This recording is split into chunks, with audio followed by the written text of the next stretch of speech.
Ang hardin ng Villa Makiling ay isang paraiso. Mga rosas na mula pa sa Europa, mga orchid na bihira lang makita, at isang malawak na damuhan na mas luntian pa sa pinakamahal na hiyas. Ngunit para kay Liwayway, ang tanging bulaklak na may halaga sa paraisong iyon ay ang batang babaeng nakaupo sa kanyang harapan. "Mama Way, tingnan mo po," sabi ng maliit na si Bituin. Ang kanyang tinig ay kasing tamis ng pulot. Itinaas niya ang isang korona na gawa sa mga bulaklak ng gumamela. "Para sa iyo po, kasi ikaw ang aking reyna." Isang ngiti ang sumilay sa mga labi ni Liwayway. Isang ngiting kayang magpaliwanag kahit sa pinakamadilim na sulok ng mansyon. Maingat niyang kinuha ang korona at ipinatong sa kanyang ulo. "Napakaganda, Bitu. Maraming salamat. Mahal ko." Hinahaplos niya ang malambot at itim na buhok ng bata habang isinusuklay ito. Sa bawat haplos, sa bawat suklay, naroon ang pagmamahal na matagal na niyang itinatago sa kanyang dibdib.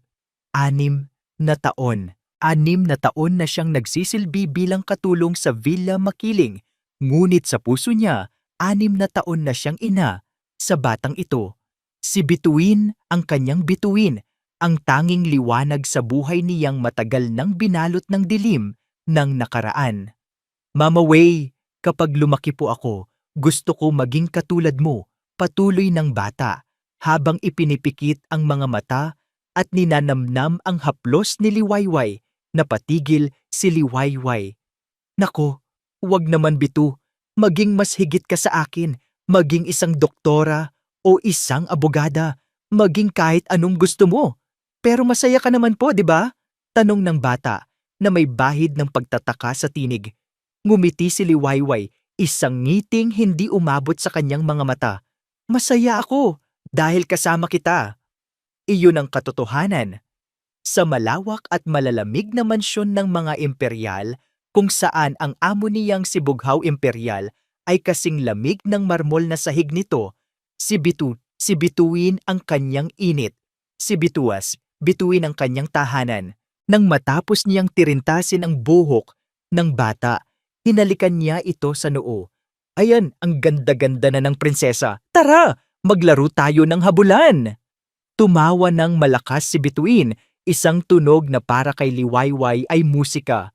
"Sige po, taya kayo." Mabilis na tumakbo ang bata sa malawak na damuhan.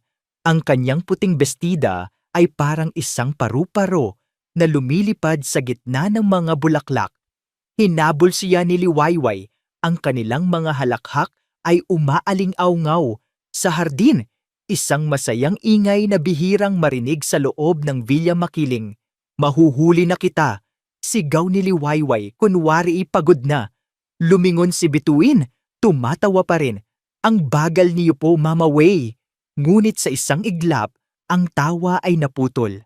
Ang ngiti sa mukha ng bata ay biglang nawala. Nakita ni Liwayway kung paano nanlaki ang mga mata ni Bituin bago ito biglang bumagsak na parang isang manikang nawalan ng tali. Napatigil ang mundo ni Liwayway.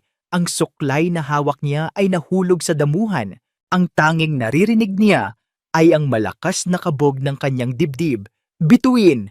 Tumakbo siya ng buong bilis. Ang takot ay gumagapang sa kanyang buong katawan. Binuhat niya ang walang malay na bata. Ang katawan nito ay malambot at walang kabuhay-buhay sa kanyang mga bisig. Mainit ito. Sobrang init. "Bituin! Anak, gumising ka!" Sigaw niya, tinatapik-tapik ang pisngi ng bata. Ngunit walang sagot. Tanging ang maputlang mukha nito ang kanyang nakikita. Sa sobrang taranta, wala na siyang ibang naisip. Itinakbo niya ang bata papasok sa mansyon. Ang kanyang mga sigaw ay puno ng pagkasindak. "Sir Bughaw, tulungan ninyo kami, Sir Bughaw." Ang Pag-asa Medical Center ay amoy siawduji at takot. Nakaupo si Liwayway sa isang sulok ng hallway. Ang kanyang mga kamay ay magkayakap na nanginginig. Nakatingin lang siya sa saradong pinto ng emergency room. Nagdarasal sa lahat ng santo na kilala niya. Ilang metro mula sa kanya nakatayo si Bughaw Imperial. Nakasandal sa pader, ang kanyang mamahaling suit ay hindi man lang nagusot. Nakapamulsa ang isang kamay habang ang isa ay may hawak na telepono. Ang kanyang muka ay isang blankong maskara. Walang emosyon, ngunit ang kanyang mga mata ay matalim at ang kanyang panga ay mariing nakatikom. I want the best pediatric specialist in this country here. Now, utos niya sa kausap sa telepono. Ang kanyang boses ay kalmado, ngunit may bigat na kayang magpayanig ng bundok. I don't care how much it costs. I want answer. Ibinaba niya ang tawag at naglakad-lakad, parang isang leyon na nakakulong sa hawla. Hindi niya tiningnan si Liwayway. Para sa kanya isa lang itong kasambahay, isang anino sa kanyang pamamahay. Ang mahalaga lang ay ang batang nasa loob ng kwartong iyon. Ang nag-iisang tagapagmana niya, ang nag-iisang alaala ng kanyang yumaong asawa. Lumipas ang mga oras na parang mga taon. Bawat tunog ng sapatos sa pasilyo, bawat pagbukas ng pinto, ay nagpapatindig ng balahibo ni Liwayway. Sa wakas, bumukas ang pinto ng emergency room at isang doktor na may edad na ang lumabas. Baka sa mukha nito ang pagod at kalungkutan. Agad na lumapit si Bughaw. "What is it, Doc? Is she awake? What's the diagnosis?" Huminga ng malalim ang doktor, iniiwasan ang tingin ni Bughaw. Tumingin ito sa hawak nitong mga papeles na parang doon humuhugot ng lakas ng loob. Si Liwayway ay dahan-dahang tumayo. Ang kanyang puso ay halos bumasag sa kanyang dibdib sa sobrang kaba. "Mr. Imperial," panimula ng doktor. Ang kanyang boses ay mababa at maingat. "We've run show you the tests. We found a large mass on her liver. It's malignant." "Malignant?" Ulit ni Bughaw. Ang salita ay parang banyaga sa kanyang dila. "You mean cancer?" Tumango ang doktor. "Hepatocellular carcinoma to be exact. It's very aggressive and unfortunately, it's already in its end stage." Sa isang iglap, ang malamig at kontroladong maskara ni Bughaw Imperial ay nabasag. Ang kanyang mukha ay nagpakita ng isang emosyon na hindi pa kailanman nakita ni Liwayway. Pagkabigla, isang ganap na pagkatulala. Ang bilyonaryo na kayang bilhin ang lahat ay napaharap sa isang bagay na hindi kayang bayaran ng kanyang pera. Si Liwayway naman ay napahawak sa pader para suportahan ang sarili. Ang mga salita ng doktor ay parang mga punyal na tumusok sa kanyang puso. Hindi maaari. Ang kanyang bituin, ang kanyang maliit na anghel. "What are the options?" Tanong ni Bughaw. Ang kanyang boses ay naging isang pilit na bulong. "Chemotherapy, surgery, a transplant, name it, doc, I'll pay for it." Umiling ang doktor, isang kilos na nagpaguho sa mundo nilang dalawa. "It's too advanced for chemotherapy and the tumor is too large for surgery. The only viable option is a transplant, but finding a match takes time that she doesn't have." Isang nakakabinging katahimikan ang bumalot sa kanila. Ang tanging maririnig ay ang humihinang pag-asa. "How much time?" Tanong ni Bughaw, halos hindi na marinig. Ang mga mata ng doktor ay napuno ng awa. Tumingin ito ng diretso kay Bughaw at pagkatapos ay sa naghinagpis na si Liwayway. "I'm so sorry, Mr. Imperial," sabi ng doktor sa mabigat na tinig. Isang patak ng luha ang tuluyang pumatak mula sa mata ni Liwayway, isang tahimik na testigo sa pagbasag ng kanyang puso. Kung hindi tayo makakahanap ng donor sa lalong madaling panahon, 3 buwan, iyan na lang po ang natitira sa kanya. Ang salitang 3 buwan ay umaling-aungaw sa loob ng bungo ni Bughaw Imperial na parang isang basag na kampana. 3 buwan, 90 araw, 2,160 oras. Ganoon na lamang ba kabilis bawiin ng tadhana ang tanging liwanag na natitira sa buhay niya? Hindi siya papayag. Pagka-uwi sa Villa Makiling, ang kanyang opisina ay naging isang war room. Ang telepono ay naging sandata niya, ang kanyang yaman, ang kanyang hukbo. I am wiring $1 million to your research facility in Houston. I want your entire team focused on one case, Bituin Imperial, sabi niya sa isang boses na walang puwang para sa pagtanggi. Find the cure. Pagkababa ng telepono, isa na namang tawag ang kanyang sinagot. To the director of the Asian Organ Transplant Network, I will fund your next 5 projects. In exchange, my daughter's name goes to the top of every list, every single one. Ang bawat salita niya ay isang utos, malamig at matalim. Ang bawat pagpindot sa telepono ay isang desperadong pagsubok na baluktutin ang realidad. Ayon sa kanyang kagustuhan, siya si Bughaw Imperial, sanay siyang nakukuha ang lahat ng gusto niya. Ang salitang hindi ay wala sa kanyang bokabularyo. Ngunit sa unang pagkakataon sa buhay niya, ang pader ng salapi na kanyang itinayo sa paligid ng kanyang mundo ay nagpakita ng mga bitak. I'm sorry, Mr. Imperial, but it's not about the money. The tumor is simply inoperable by current standards. Yes, sir, we cannot ethically move her to the top of the list. There are procedures. Even with our resources, growing a compatible liver takes years, not months. Hindi, hindi, hindi. Sa bawat pagtangging naririnig niya, lalong kumukulo ang dugo sa kanyang mga ugat. Isang galit na ipinanganak mula sa kawalan ng kapangyarihan. Sa sobrang-sobrang pagka-frustrate, ang kristal na florera na nagkakahalaga ng $250,000 na nakapatong sa kanyang mesa ay sumalpok sa pader at naging 1,000 kumikinang na piraso sa sahig. Parang siya, buo sa labas ngunit durog na durog sa loob. Sa gitna ng kanyang kontroladong kaguluhan, isang marangyang kotse ang huminto sa harap ng mansyon. Mula roon ay bumaba si Doña Islavda. De Imperial ang kanyang ina. Nakasuot ito ng itim na Chanel, ang kanyang mukha ay nakatakip sa malalaking salamin at ang kanyang tindig ay kasing tigas ng bakal. Pumasok siya sa opisina ni Bughaw na parang isang reyna na nag-iinspeksyon sa kanyang nasasakupan. Hindi man lang niya pinansin ang basag na florera. Ang kanyang mga mata ay agad na napako sa isang anino sa may pintuan, si Liwayway na nag-aalangang mag-alok ng isang basong tubig.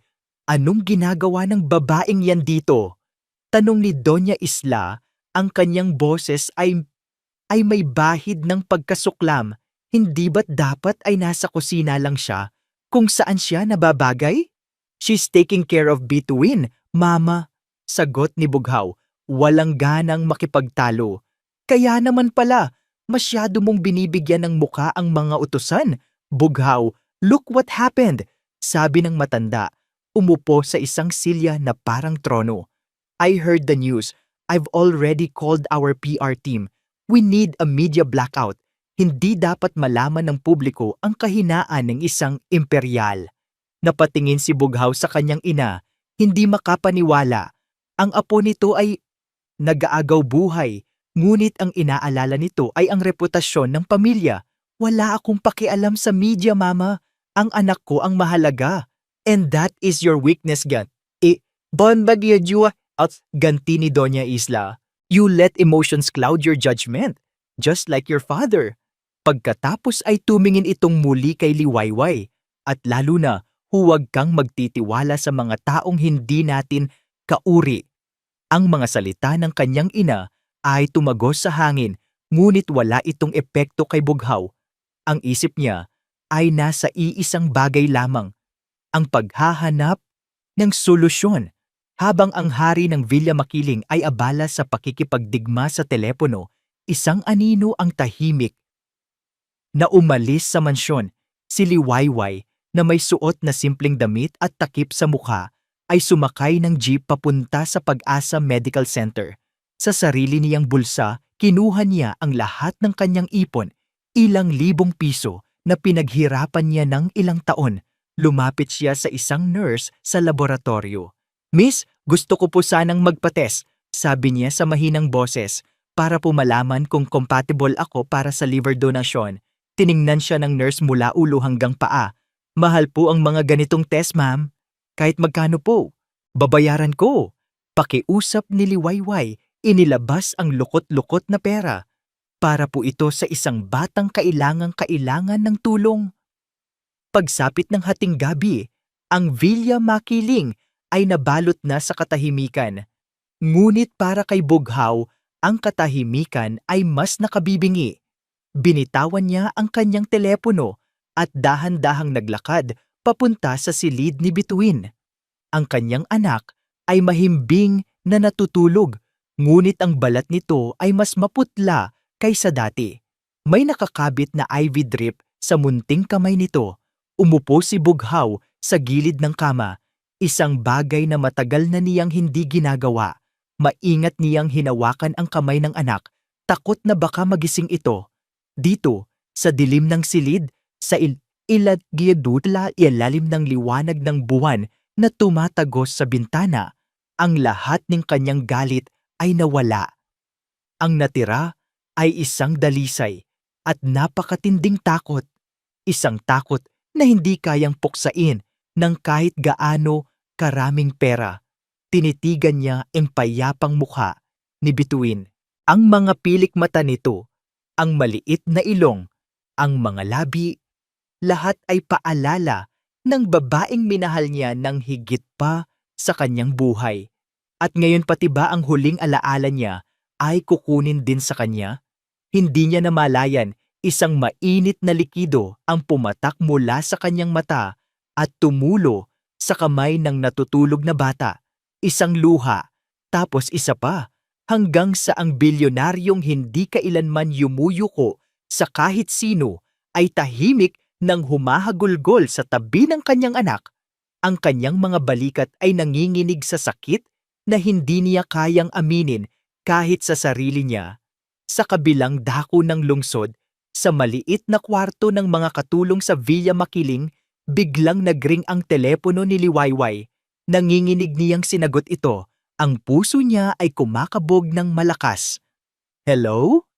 Isang profesional na boses ang sumagot mula sa kabilang linya. Is this Miss Liwayway Reyes? Oo po. Ako nga po, sagot niya. This is from the Pag-asa Medical Center Laboratory, sabi ng boses. Nagkaroon ng isang maikling sandali ng katahimikan na parang walang hanggan. Pagkatapos, sinabi ng boses ang mga salitang magpapabago sa lahat. Miss Reyes, we have the results. You are a perfect match. Ang resulta ng laboratorio ay isang manipis na piraso ng papel lamang. Ngunit sa nanginginig na mga kamay ni Liwayway, ito ay mas mabigat kaysa sa ginto. Ito ang sagot sa lahat ng dasal. Ito ang pag-asa na hindi kayang bilhin ng milyon-milyong piso ni Bughaw Imperial. Ito ang buhay.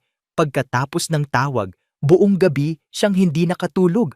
Nakaupo lang siya sa gilid ng kanyang kama, tinititigan ang papel sa ilalim ng liwanag ng munting ilaw. Isang perpektong tugma. Ang mga salitang iyon ay paulit-ulit na umikot sa kanyang isipan. Isang perpektong tugma. May halong takot. Ang takot sa operasyon, sa sakit, sa panganib. Ngunit ang takot na iyon ay nilulunod ng isang mas malakas na damdamin. Ang nag-uumapaw na pagmamahal para kay Bituin. Kinabukasan, tumayo siya sa harap ng maliit at basag na salamin sa kanyang kwarto. Hawak niya ang resulta, ang papel ay lukot. Nasa kanyang mahigpit na pagkakahawak, pinraktis niya ang kanyang sasabihin, paulit-ulit, sa kanyang isipan. Sir Bughaw, ako po ang donor na hinahanap ninyo. Hindi, masyadong direkta. Ginoo, may maganda po akong balita para kay Bituin. Masyadong masaya, baka isipin niyang wala siyang pakialam. Huminga siya ng malalim, nanginginig ang kanyang mga tuhod, paano niya haharapin ang isang lalaking parang yelo, isang lalaking tumitingin sa kanya na parang isa lamang siyang kasangkapan sa bahay. Ngunit pagkatapos ay naisip niya ang muka ni Bituin Ang ngiti nito at ang pagtawag nito sa kanya ng Mama Wei. At sa isang iglap, ang lahat ng takot ay napalitan ng tapang. Hindi ito para sa kanya, ito ay para kay Bituin. Naglakad siya palabas ng servants' quarters, patawid sa malawak na pasilyo na may sahig na marmol na kumikinang. Bawat hakbang niya ay mabigat. Ang tunog ng kanyang tsinelas ay parang nahihiya sa gitna ng katahimikan ng mansyon. Huminto siya sa harap ng isang malaki at madilim na pinto na gawa sa kahoy ng Nara, ang pinto ng opisina ni Bughaw Imperial. Ang lungga ng leon, kumatok siya ng 3 beses, ang kanyang mga daliri ay nanginginig. Pasok! Isang malamig na boses ang sumagot mula sa loob.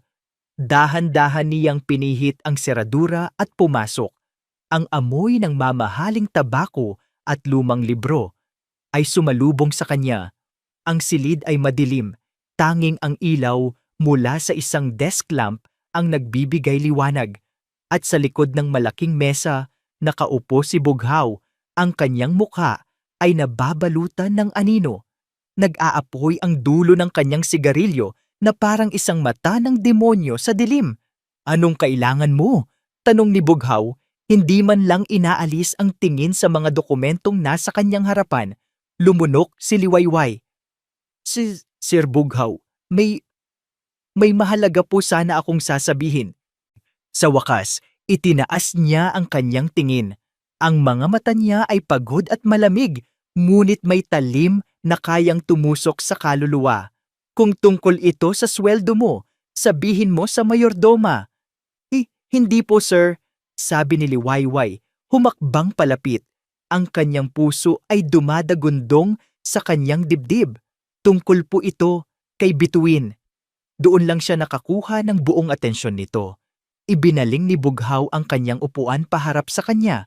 Ang kanyang mga mata ay naniningkit sa pag-uusisa at pagkainip. Magsalita ka. Inilahad ni Liwayway ang papel na hawak niya. Dahan-dahan siyang lumapit at maingat na ipinatong ito sa makintab na mesa. Sir, nagpunta po ako sa ospital kahapon.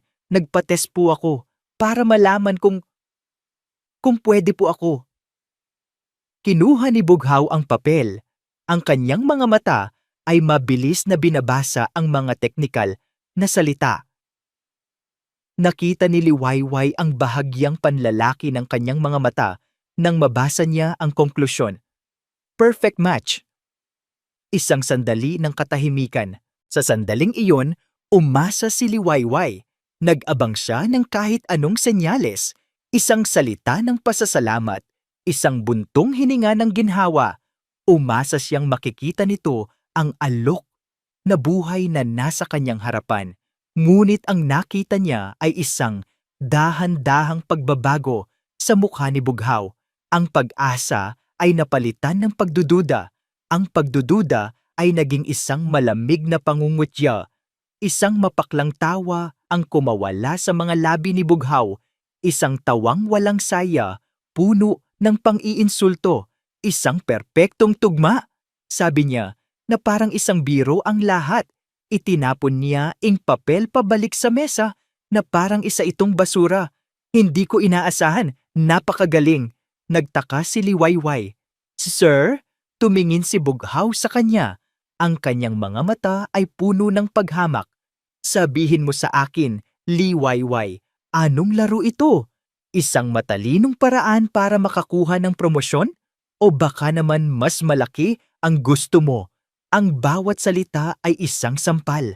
Ang pag-asa sa puso ni Liwayway ay nagsimulang maging yelo. Hindi ko po kayo maintindihan, sir. Tumayo si Bughaw.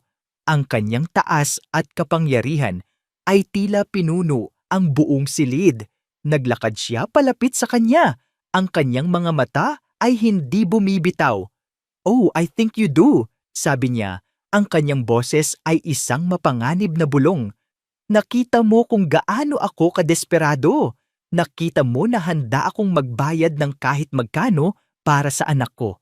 At ngayon heto ka, may dalang isang milagro, isang perpektong pagkakataon. Huminto siya sa mismong harapan niya. Ang agwat sa pagitan nila ay puno ng kuryente ng kanyang galit at pagdududa. Magkano? Tanong niya. Ang salita ay kasing talim ng patalim. Sabihin mo sa akin kung magkano ang kailangan mo para layuan mo ang pamilya ko. Sa puntong iyon, gumuho ang mundo ni Liwayway. Ang hangin ay tila nawala sa kanyang mga baga. Ang alay niyang buhay ay tinumbasan ng presyo. Ang kanyang dalisay na intensyon ay binahiran ng kasakiman sa mata ng lalaking ito. Naramdaman niya ang pag-init ng kanyang mga mata habang namumuo ang mga luha. Wala po akong hinihinging kapalit, sabi niya. Ang kanyang boses ay basag na. Gusto ko lang pong tulungan si Bituin. Ngumisi si Bughaw. Lahat ng tao ay may presyo. Umiling si Liwayway. Ang mga luha ay nagsimula ng pumatak sa kanyang pisngi. Hindi po ako ganoong tao, sir. Ngunit hindi na siya pinakinggan ni Bughaw. Ang nakikita lang niya ay isang tusong katulong na sinusubukang umakyat sa buhay. Ang kanyang sariling sakit at kawalan ng tiwala ay bumulag sa kanya sa katotohanang nasa harapan niya. Humarap si Bughaw at bumalik sa kanyang mesa. Dinampot niya ang intercom. "Security!" sabi niya sa malamig na boses, at pagkatapos ay tumingin siyang muli kay Liwayway. Ang kanyang muka ay walang anumang bakas ng awa. "Hindi ko kailanman ipapaubaya ang buhay ng anak ko sa maruruming kamay ng isang katulad mo," sabi niya. Ang bawat salita ay isang hatol ng kamatayan para sa pag-asa ni Liwayway. "Ngayon na, umalis ka sa pamamahay ko. Tapos na." Ganoon lang kasimple. Sa isipan ni Bughaw Imperial, ang pagpapaalis kay Liwayway ay isang surgical procedure. Isang mabilis na pagputol sa isang potensyal na impeksyon bago pa ito kumalat. Inalis niya ang isang problema, isang hadlang, isang kasinungalingan. Ngayon, makakapag-focus na siya sa kung ano ang mahalaga, ang paghahanap ng isang tunay at marangal na solusyon para kay Bituin. Ngunit ang mansyon na dati nang malamig ay tila lalong lumamig pa. Ang katahimikan ay naging mas malalim, mas mabigat, at ang kanyang anak na inaasahan niyang gagaan ang pakiramdam ay lalo lang lumubha. Way up. Ang pangalan ay isang bulong, isang mahinang daing mula sa mga labi ni Bituin na may lagnat. Nakahiga ito sa kanyang malaking kama, napapalibutan ng mga laruan na hindi nito pinapansin. Ang kanyang mga mata ay laging nakapikit. Hinahanap nito sa panaginip ang taong ipinagtabuyan ng kanyang ama sa realidad. Sino ang Wayway? Wala nang Wayway dito. Gusto niyang isigaw. Ngunit sa tuwing maririnig niya ang pangalang iyon, isang bagay na parang tinik ang tumutusok sa kanyang dibdib. Pagsisisi ba iyon? O inis lang dahil kahit sa kanyang pagkawala, ang anino ng katulong na iyon ay nananatili pa rin sa kanyang pamamahay? Sa kabilang banda, ang kanyang ina na si Doña Isla ay tila nabuhayan ng dugo. Sa pagkawala ni Liwayway, bumalik ang kanyang kontrol. Isang hapon, habang nag-aayos ng mga lumang gamit, binuksan ni Doña Isla ang isang makapal at mabigat na photo album na nababalutan ng katad. Mga ngiting nakatago sa paglipas ng panahon. Huminto siya sa isang partikular na pahina, ang araw ng kasal ni Bughaw. Naroon ang kanyang yumaong asawa, si Amara, napakaganda sa kanyang puting trahe de boda. At sa tabi nito, bilang isa sa mga abay, ay isang batang babae. Payat, may mahabang itim na buhok, at may mga matang puno ng pangarap. Nanigas si Doña Isla. Idinikit niya ang kanyang mukha sa litrato. Isang pamilyar na mukha. Masyadong pamilyar. Ang hugis ng panga, ang arko ng kilay, ang paraan ng pagngiti nito. Kung tatanggalin mo ang ilang taon at daragdagan ng paghihirap, ang batang babae sa litrato ay walang iba kundi si Liwayway. Isang malamig na kuryente ang gumapang sa kanyang likuran. Isang multo, isang anino ng kahapon na bumalik para maningil. Mabilis niyang isinara ang album. Hindi ito maaaring maging isang pagkakataon lamang. Hating gabi na at si Bughaw ay hindi pa rin makatulog. Ang mga salita ng mga doktor mula sa buong mundo ay umuulit sa kanyang isipan na parang sirang plaka. Wala ng oras, imposible, kailangan ng milagro. Tumayo siya mula sa kanyang upuan at lumapit sa bintana ng kanyang opisina. Natanaw ang malawak na hardin. Ang tanging ingay ay ang huni ng mga kuliglig at ang malakas na pagtibok ng sarili niyang puso. At doon, sa ilalim ng maputlang liwanag ng buwan, may nakita siyang isang anino, isang tao, malapit. Sa mga halamanan, ang unang pumasok sa isip niya ay isang magnanakaw. Kukunin na sana niya ang telepono para tawagan ang security nang makita niya kung sino ito. Si Mang Kiko, ang pinakamatandang hardinero sa mansyon na may kausap na isang babae. Ang babae ay si Liwayway. Ano ang ginagawa niya dito? Nakita niya kung paano inabutan ni Liwayway ng isang maliit na supot ng pagkain si Mang Kiko. Pagkatapos ay nag-usap sila ng ilang sandali at itinuro ni Mang Kiko ang bintana ng silid ni Bituin. Tumango si Liwayway, ang kanyang mukha ay puno ng pasasalamat. Pagkaalis ng hardinero, dahan-dahang naglakad si Liwayway papalapit sa bahay, huminto sa ilalim mismo ng bintana ng kanyang anak. Hindi siya umakyat. Hindi siya sumubok na pumasok. Tumayo lang siya roon, nakatingala na parang isang deboto na nagdarasal sa isang santo.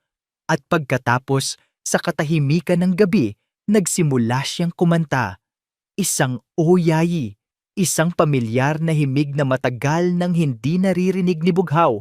Isang kantang madalas awitin ng kanyang asawa para patulugin si Bituin noong sanggol pa ito. Tama. Tulog na, aking mahal. Mga bituin sa langit, ika'y babantayan. Ang boses ni Liwayway ay mahina, nanginginig, at puno ng kalungkutan. Ngunit para kay Bughaw, ang bawat nota ay isang suntok sa kanyang dibdib. Ang kantang iyon. Paano niya nalaman ang kantang iyon? Isang alaala ang biglang bumalik sa kanya. Ang batang babae sa litrato ng kasal, ang kapatid ng kanyang asawa. Sinabi nito sa kanya noon na pareho sila ng paboritong oyayi. Napatitig siya kay Liwayway hindi bilang isang katulong, kundi bilang isang anino ng kanyang asawa. Nakita niya ang parehong debosyon, ang parehong pagmamahal na walang hinihintay na kapalit. At isang nakakabahalang tanong ang nabuo sa kanyang isipan. Paano kung nagkamali siya? Kinabukasan, habang si Bughaw ay nalulunod sa kanyang pagkalito, si Doña Isla ay kumikilos ng may malinaw na layunin. Kinuha niya ang kanyang telepono at tinawagan ang kanyang pinagkakatiwalaang tauhan, isang pribadong investigador. May ipapatrabaho ako sa iyo, sabi niya. Ang kanyang boses ay walang emosyon. May isang babaeng nagngangalang Liwayway Reyes. Kasambahay, alamin mo ang lahat tungkol sa kanya ba? Bawat detalye, bawat sikreto. Lumipas ang araw. Si Bituin ay lalong nanghina at si Bughaw ay lalong naguluhan. Ngunit pagsapit ng gabi, ang telepono ni Doña Isla ay tumunog. Doña, sabi ng boses sa kabilang linya, anong nalaman mo? Donya, wala pong record ng Liwayway Reyes na tumutugma sa kanya. Walang SSS, walang birth certificate sa database, walang kahit ano, parang multo. Kumunot ang noo ni Doña Isla. Imposible, hanapin mong mabuti. Pero may nahanap po ako. Patuloy ng investigador, ang kanyang boses ay nag-aalangan. Isang pamilya mula sa Baryo Tala na may apelidong Reyes. Ang panganay na anak na babae ay namatay maraming taon na ang nakalipas. Ang pangalan niya ay Amara Reyes. Napahawak ng mahigpit si Doña Isla sa telepono. Amara, ang pangalan ng kanyang yumaong manugang. May isa pa po, dagdag ng investigador. Mayroon siyang nakababatang kapatid, ngunit nawawala rin ang record nito. Ang tanging impormasyon ay ang pangalan niya. Ang pangalan niya po ay Liwayway. Ang tunog ng heart monitor sa VIP suite ng Pag-asa Medical Center ay isang walang tigil at nakakabinging paalala ng bawat segundong nawawala. Beep, beep, beep. Bawat tunog ay isang martilyo na pumupukpok sa bungo ni Bughaw Imperial. Bawat tunog ay isang hakbang palayo sa buhay.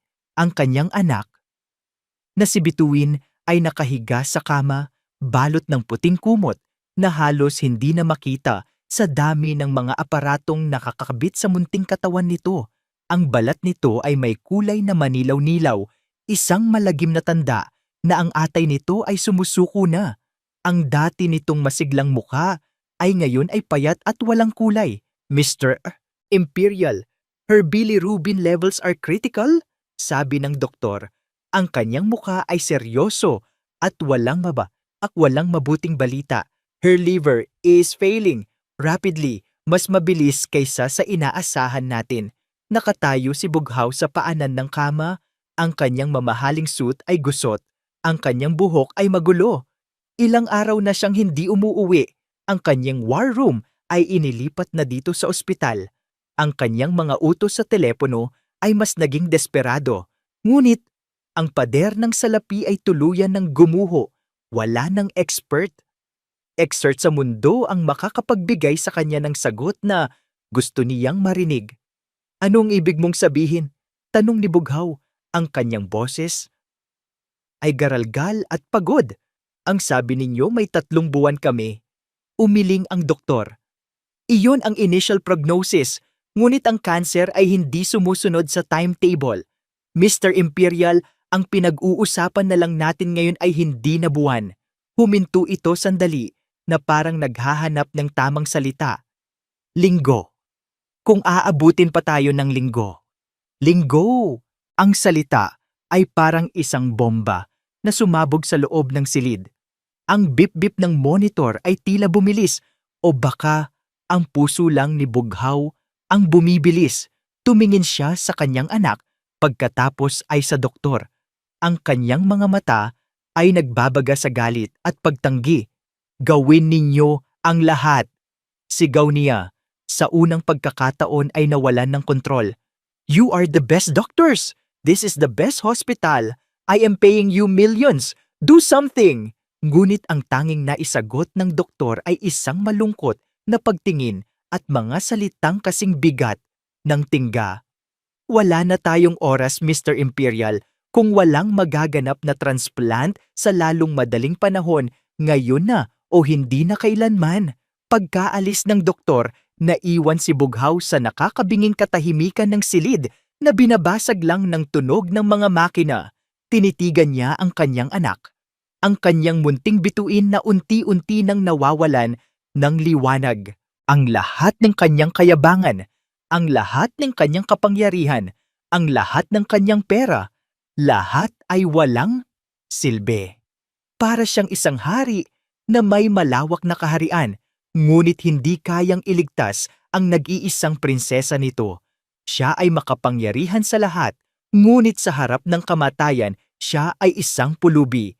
Dahan-dahan, ang kanyang mga tuhod ay nanghina. Ang hari ng imperyo ng mga imperial ay napaluhod sa malamig na sahig ng ospital. Napasubsob siya sa gilid ng kama ni Bituin. Ang kanyang mukha ay nakatago sa kumot. At doon, sa unang pagkakataon mula noong siya ay bata pa, ginawa niya ang isang bagay na matagal na niyang kinalimutan. Nagdasal siya, hindi isang dasal na mayabang na humihingi, isang dasal ng isang taong wasak, isang pagsusumamo ng isang amang natatalo na. Diyos ko, kung naririnig mo man ako, bulong niya sa pagitan ng mga hikbi.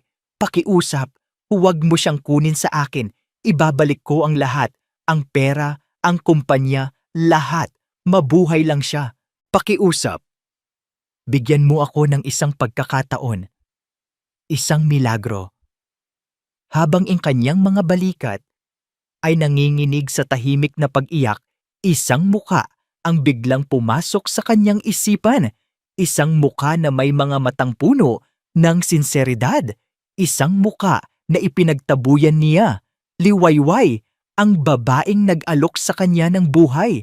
Ang babaeng tinawag niyang sinungaling at oportunista. Ang babaeng may hawak ng perpektong tugma. Ang kantang narinig niya sa Iyas Hardin, ang mga alaala ng kanyang asawa, ang pag-aalaga nito kay Bituin. Paano kung totoo ang lahat ng iyon? Paano kung ang milagrong hinihingi niya ay matagal nang kumatok sa kanyang pinto, ngunit itinulak niya lang palayo dahil sa sarili niyang pride? Isang nakakabaliw na katotohanan ang sumampal sa kanya. Ang kanyang kayabangan ang papatay sa kanyang anak. Sa isang iglap, tumayo siya. Ang kanyang pagdadalamhati ay napalitan ng isang desperadong determinasyon. Pinunasan niya ang kanyang mga luha. Kinuha niya ang kanyang telepono. Hindi na para sa mga doktor o eksperto. Hanapin ninyo si Liwayway Reyes. Utos niya sa kanyang pinuno ng seguridad. Ang kanyang boses ay apurado at may bagong bigat. Ang dating katulong, gamitin ninyo ang lahat ng resources. Gusto kong malaman kung nasaan siya. Ngayon din. Lumipas ang ilang oras na parang mga karayom na tumutusok sa kanyang balat. Bawat minuto ay isang paghihirap. Sa wakas, tumunog ang telepono. Sir, natagpuan na po namin siya. Nagtatrabaho siya sa isang maliit na karinderya sa Quiapo. Hindi na nag-aksaya ng panahon si Bughaw. Tumakbo siya palabas ng ospital. Hindi na niya inintindi ang kanyang driver o ang kanyang Rolls Royce. Pumara siya ng taxi, isang bagay na hindi niya ginawa sa loob ng 20 taon. Kuya po, doblehin ko ang bayad mo, bilisan mo lang. Ang biyahe ay isang malabong imahe ng mga gusali at ingay. Ang tanging malinaw sa kanya ay ang mukha ni Bituin at ang pangalan ni Liwayway. Huminto ang taxi sa isang masikip na eskinita. Amoy usok at piniritong pagkain. Maingay, magulo. Isang mundo na malayong-malayo sa kanyang malinis at tahimik na mansyon. Nakita niya ang karinderya. Maliit at simple at sa loob, sa likod ng isang lababo na puno ng maruruming pinggan, nakita niya ito. Si Liwayway, nakasuot ng isang lumang t-shirt. Ang kanyang buhok ay nakatali. Ang kanyang mga kamay ay abala sa paghuhugas. Bumaba si Bughaw sa taxi at naglakad papasok. Ang lahat ng tao sa loob ay napatingin sa kanya. Isang lalaking nakapangmayaman sa isang lugar na para lang sa mga ordinaryong tao. Ngunit wala siyang pakialam. Ang kanyang mga mata ay nakatuon lamang kay Liwayway. Nang makita siya nito, natigilan ito. Ang hawak nitong plato ay muntik nang mabitawan. Bakas sa mukha nito ang gulat, takot at sakit. Naglakad si Bughaw palapit, walang salita, walang paliwanag. Bawat hakbang ay isang pag-amin ng kanyang pagkakamali. Pagdating niya sa harapan ni Liwayway, sa gitna ng amoy ng mantika at sa harap ng mga nagtatakang mata ng mga kumakain, ang hari ng Villa Makiling, ang bilyonaryong si Bughaw Imperial, ay dahan-dahang lumuhod. Ang kanyang mga tuhod ay tumama sa marumi at basang sahig. Inangat niya ang kanyang tingin kay Liwayway. Ang kanyang mga mata ay puno ng luhang hindi na niya sinubukang itago. Ang lahat ng kanyang pride ay nawala. Natunaw ng isang mas malakas na puwersa, ang pagmamahal ng isang ama. Tulungan mo ako, sabi niya. Ang kanyang boses ay basag at puno ng pagsusumamo. Isang salitang hindi niya pa nasabi kanino man. Pakiusap, iligtas mo ang anak ko. Ang pagluhod ni Bughaw Imperial sa maruming sahig ng karinderya ay isang imaheng hindi kailanman inakala ni Liwayway na makikita. Ang lalaking nagtaboy sa kanya na parang isang basahan. Ang lalaking humamak sa kanyang intensyon ay ngayon ay nasa kanyang paanan. Ang muka ay basang-basa sa luha. Sa isang iglap, ang lahat ng sakit, ang lahat ng galit, at sama ng loob na naramdaman ni Liwayway ay naglaho na parang bula. Ang tanging nakita niya ay hindi isang bilyonaryong amo, kundi isang desperadong ama. Isang taong tulad niya ay gagawin ang lahat para kay Bituin. Tumayo po kayo sir, sabi niya. Ang kanyang boses ay nanginginig. Inabot niya ang kanyang kamay para tulungan itong tumayo. Ngunit hindi ito gumalaw.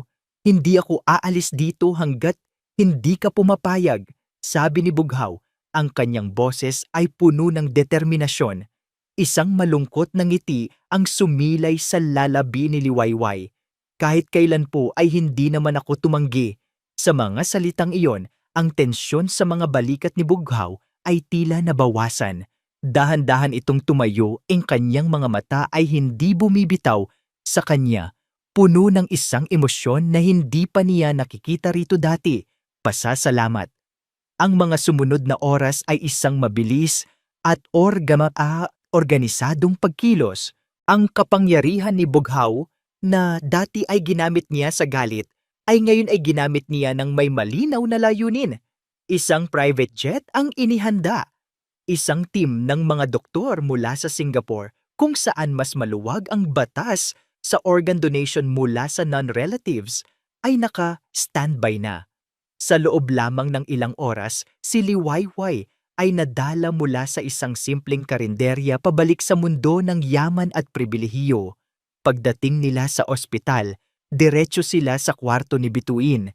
Nakita ni Liwayway ang bata, mas payat at mas maputla kaysa dati. Ang puso niya ay nadurog. Lumapit siya sa kama at marahang hinaplos ang pisngi nito. Nandito na si Mama Wei, Bitu, bulong niya. Hindi ka na niya iiwan. Tumingin siya sa paligid at nakita niya si Bughaw, nakatayo sa isang sulok, tahimik na nagmamasid.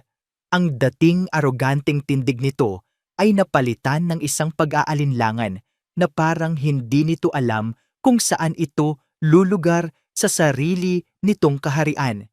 Habang inihahanda ang lahat para sa kanilang pag-alis, isang bagong dinamika ang nabuo sa pagitan nilang dalawa. Hindi na ito amo at katulong. Ito ay dalawang taong pinag-isa ng isang layunin. Isang gabi, habang binabantayan nila si Bituin, naisipan ni Liwayway na basahan ito ng kwento. Kinuha niya ang paboritong libro ng bata. Habang nagbabasa, naramdaman niyang may tumabi sa kanya. Si Bughaw. Umupo ito sa kabilang gilid ng kama. The star lost its light, sabi ni Bughaw. Sinusubukang dugtungan ng kwento. Ang kanyang boses ay medyo nag-aalangan. Because it gave its light to a dying flower. Napangiti si Liwayway. Opo, at dahil doon, ang bulaklak ay muling nabuhay at namukadkad.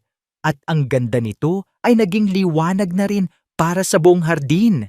Nagkatinginan sila sa ibabaw ng natutulog na bata. Sa sandaling iyon, nagkaroon sila ng pagkakaintindihan na hindi na nangailangan ng mga salita. Pareho silang handang maging bituin na magbibigay ng liwanag. Sa ibang pagkakataon, habang nag-aayos si Liwayway ng mga gamit ni Bituin, biglang may nag-abot sa kanya ng isang mainit na tasa. Kape! Sabi ni Bughaw. Baka kailangan mo. Nagulat si Liwayway. Ito ang unang pagkakataon na gumawa ito ng isang bagay para sa kanya. Salamat po. Bughaw na lang, sabi nito, hindi makatingin ng diretso. Huwag mo na akong tawaging sir. Nagkaroon ng isang awkward na katahimikan. At, pasensya na. Ang mga salitang iyon, isang bagay na hindi inaasahan ni Liwayway na maririnig mula sa isang imperial, ay mas mainit pa kaysa sa kapeng hawak niya. Tumango lang siya, hindi alam ang sasabihin. Sa mga sandaling iyon ng katahimikan, unti-unting nakita ni Liwayway ang tao sa likod ng maskara. Nakita niya ang isang amang nasasaktan, isang lalaking nalulunod sa pagsisisi, at si Bughaw sa unang pagkakataon ay tiningnan si Liwayway hindi bilang isang utusan, kundi bilang isang babaeng may hindi kapani-paniwalang lakas at pusong handang magsakripisyo. Isang babaeng nagpapaalala sa kanya ng kanyang yumaong asawa. Isang hapon, habang naghahanda sila para sa flight, kinailangan nilang ilipat si Bituin sa isang stretcher. Nag-abot sila para alalayan ang bata at sa hindi inaasahang pagkakataon, ang kanilang mga kamay ay nagdikit. Isang simpleng pagdampi lang ng balat, ngunit para sa kanilang dalawa, may isang kuryenteng dumaloy. Mabilis na binawi ni Bughaw ang kanyang kamay na parang napaso. Si Liwayway naman ay naramdaman ang pag-init ng kanyang mga pisngi. Ito ay isang panandaliang kapayapaan, isang katahimikan bago ang unos, at ang unos ay dumating sa anyo ng isang tawag sa telepono. Sinagot ni Bughaw ang tawag. Ang kanyang muka ay seryoso. "Hello, ma?" Ang boses sa kabilang linya ay hindi marinig ni Liwayway, ngunit nakita niya kung paano nanigas ang panga ni Bughaw at kung paano nagbago ang kulay ng kanyang mukha. "No, the decision is final," mariing sabi ni Bughaw. "Wala ka nang magagawa." Isang mahabang katahimikan. "I don't care what you think," patuloy ni Bughaw. Ang kanyang boses ay tumataas na. "This is about my daughter's life." Pagkatapos, isang bagay ang sinabi ng kanyang ina na tila nagpayanig sa mundo ni Bughaw. Nanlaki ang kanyang mga mata. Tumingin siya kay Liwayway, isang tingin na puno ng gulat at isang bagong uri ng pagdududa. "Anong sinasabi mo?" tanong niya sa telepono. Ang kanyang boses ay halos isang pabulong na, "Imposible." Ibinaba niya ang tawag ng hindi nagpapaalam. Tumingin siyang muli kay Liwayway na ngayon ay nagtataka na. "May problema ba?" tanong ni Liwayway. "Itigil mo ang kahibangan na ito, Bughaw, bago pa mahuli ang lahat." Ang mga salita ng kanyang ina ay umalingaw-ngaw sa kanyang isipan.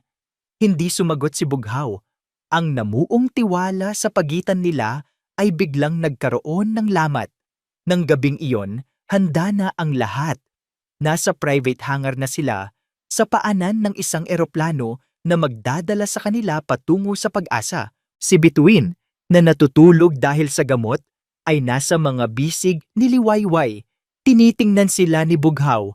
Ang kanyang puso ay nahahati sa pagitan ng pasasalamat at ang bagong binhing pagdududa na itinanim ng kanyang ina. Habang paakyat na sila sa hagdan ng eroplano, isang konvoy ng mga itim na sasakyan ang biglang pumarada sa tarmac, humaharang sa kanilang daan. Mula sa pangunahing sasakyan ay bumaba si Doña Isla Imperial, hindi nag-iisa. Kasama niya ang isang grupo ng mga lalaking nakasuot ng barong, mga abogado ng pamilya. Ang kanyang mukha ay isang maskara ng malamig na galit. Huminto siya sa harap nila. Ang kanyang mga mata ay parang mga punyal na nakatutok kay Liwayway. "Hindi kayo aalis," deklara niya. Ang kanyang boses ay matigas at may awtoridad. "Hindi ko hahayaang madungisan ang pangalan at dugo ng mga imperial dahil sa isang desperadong manloloko." Ang hangin sa tarmac ay biglang bumigat. Ang ingay ng makina ng jet na naghahanda sa paglipad ay tila humina, napalitan ng isang nakabibinging tensyon. Humarap si Bughaw sa kanyang ina. Ang kanyang katawan ay isang pader sa pagitan ni Doña Isla at ni Liwayway at Bituin. "Anong ginagawa mo rito, Mama?" tanong ni Bughaw. Ang kanyang boses ay kalmado ngunit naglalaman ng isang bagyo. "Umalis na kayo, we are leaving." Isang mapaklang ngiti ang gumuhit sa mga labi ni Doña Isla. Isang ngiting hindi umaabot sa kanyang malamig na mga mata. "Akala mo ba hahayaan kitang isakripisyo ang kinabukasan ng pamilyang ito para sa isang hamak na katulong? Akala mo ba hindi ko aalamin ang katotohanan? Wala akong pakialam sa katotohanang sinasabi mo." Sigaw ni Bughaw. Ang kanyang kontrol ay nagsisimulang mawala. "Ang mahalaga ay ang buhay ng anak ko." At ang babaeng ito, lumingon siya kay Liwayway na mahigpit na yakap si Bituin, ang tanging pag-asa niya. "Pag-asa?" tumawa si Doña Isla. Isang tunog na nakakakilabot. "O isang perpektong bitag?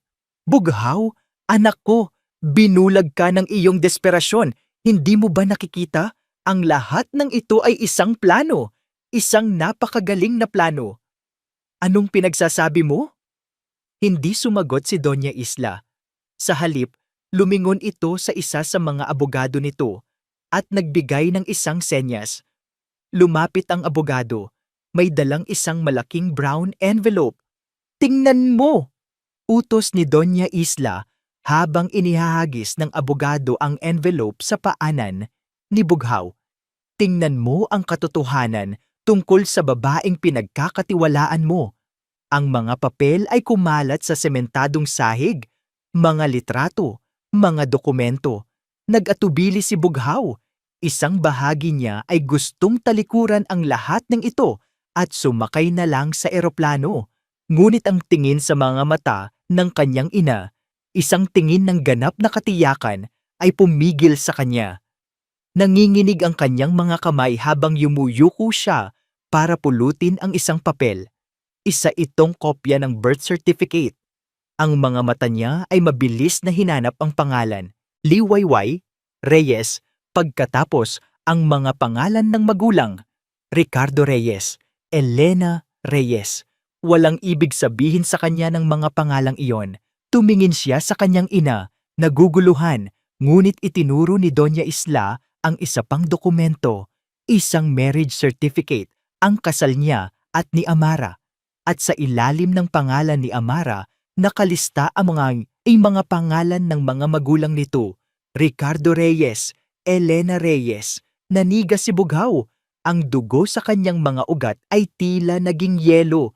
Ang dalawang dokumento, parehong mga magulang, imposible.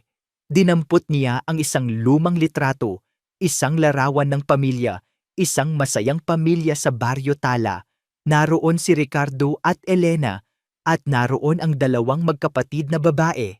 Ang isa ay ang kanyang yumaong asawa, si Amara, noong dalaga pa ito.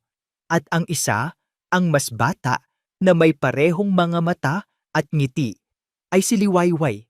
Para siyang sinampal ng katotohanan. Isang katotohanang napakasakit, napakabigat, at napaka-imposibleng paniwalaan. "Hindi," bulong niya habang tinitingnan ang mukha ni Liwayway sa litrato at pagkatapos ay sa babaeng nakatayo sa likuran niya na ngayon ay namumutla na parang isang multo. "Hindi Bughaw?" sabi ni Doña Isla. Ang kanyang boses ay puno ng tagumpay. "Hindi totoo na ang babaeng ito, ang hamak na katulong na ito na nagkunwaring hindi ka kilala, ay walang iba kundi ang nakabatang kapatid ng yumaong asawa mo?" Bumaling si Bughaw kay Liwayway. Ang kanyang isipan ay isang magulong ipu-ipo ng mga tanong at alaala. Ang pamilyar na oyayi, ang paraan ng pag-aalaga nito kay Bituin, ang lahat ng maliliit na bagay na hindi niya pinansin. "Bakit?" tanong niya, ang kanyang boses ay basag. "Bakit hindi mo sinabi?" Ang mga mata ni Liwayway ay puno ng luha. Umiling siya, ang kanyang mga labi ay nanginginig. Hindi ko, paano? Huwag kang magkunwari!" Sigaw ni Doña Isla. "Huwag kang umarteng inosente. Alam naming lahat kung ano ang ginawa ng pamilyang ito sa pamilya mo." Tumingin siya kay Bughaw. Ang kanyang mga mata ay nag-aapoy sa galit. "Tandaan mo, Bughaw! Tandaan mo kung paano natin sila itinaboy! Kung paano natin sila tinanggihan dahil hindi sila karapat-dapat sa pangalan ng mga imperyal. At ngayon bumalik ang isa sa kanila para maghiganti." Ang mga salita ng kanyang ina ay isang lason na mabilis na kumalat sa isipan ni Bughaw.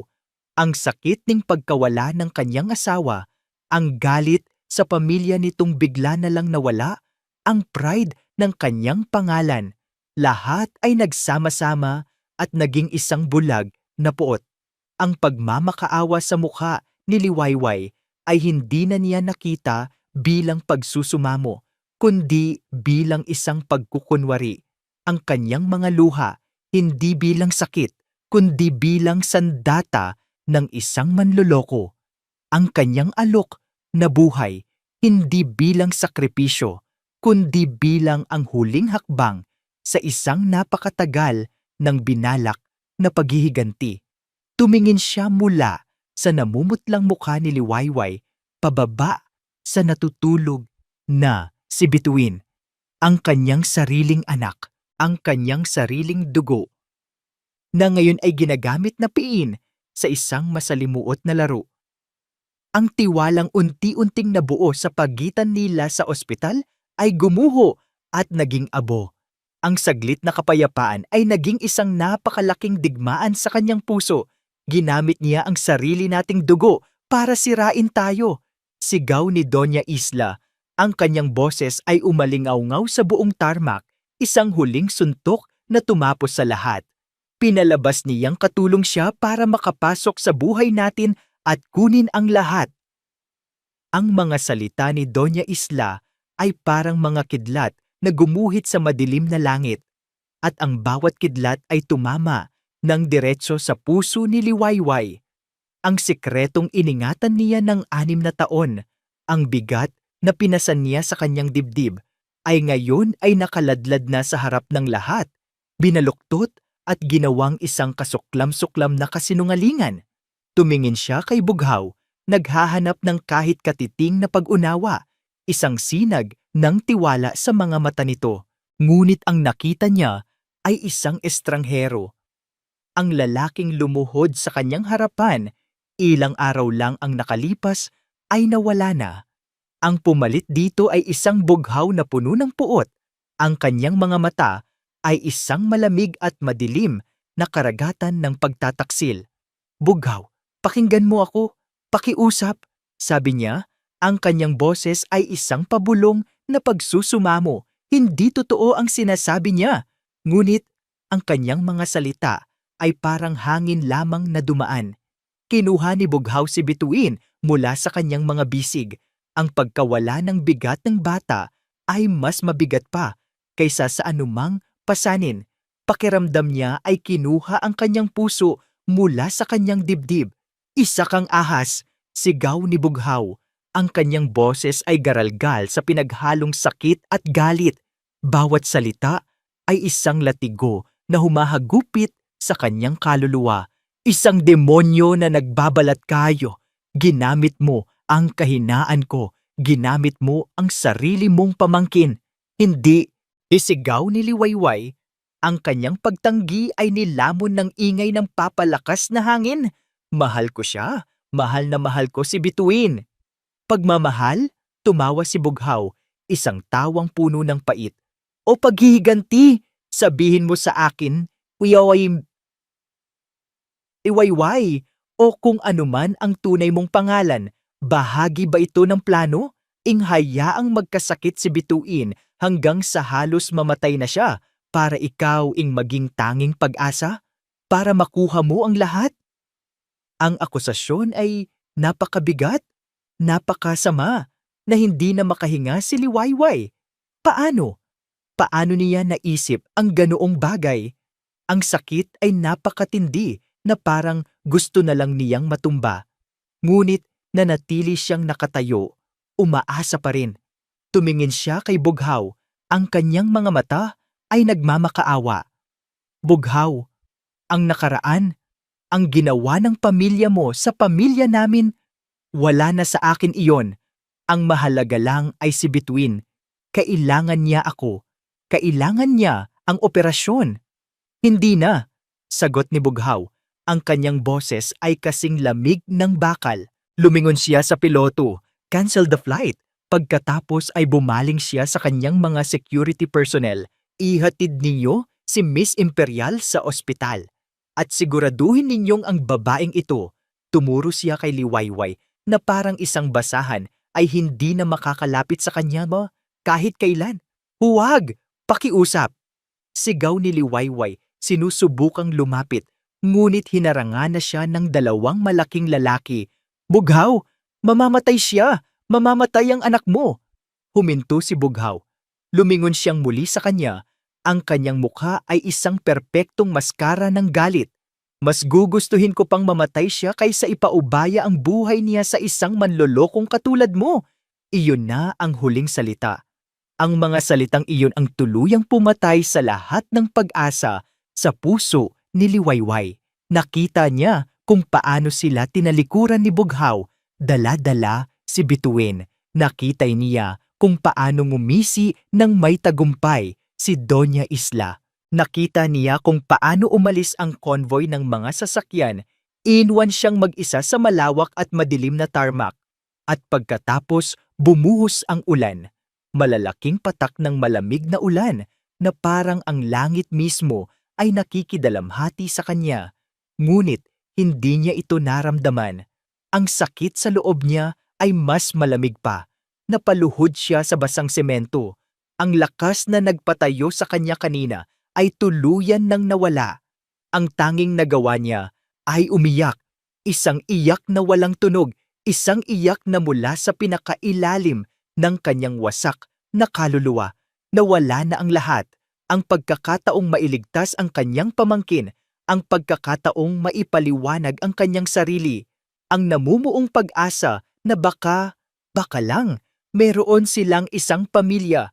Lahat ay naging abo. Sa ospital, ang katahimikan sa VIP suite ay mas nakakabingi kaysa sa ingay sa tarmac. Ibinalik si Bituin sa kanyang kama. Ang mga makina ay muling ikinabit. Ngunit may nagbago. Ang mahinang pag-asa na naroon kanina ay napalitan ng isang mabigat na ulap ng kawalan. Biglang iminulat ni Bituin ang kanyang mga mata, malabo at nanghihina. Tumingin ito sa paligid, hinahanap ang isang pamilyar na mukha. Bulong nito. Nandito si Papa, anak, sabi ni Bughaw, hinawakan ang kamay nito. Ngunit umiling si Bituin. Nasaan si Wayway? Tanong nito. Ang bawat salita ay isang hirap. Hindi makasagot si Bughaw. Ang tanong ng kanyang anak ay isang kutsilyo na bumaon sa kanyang puso.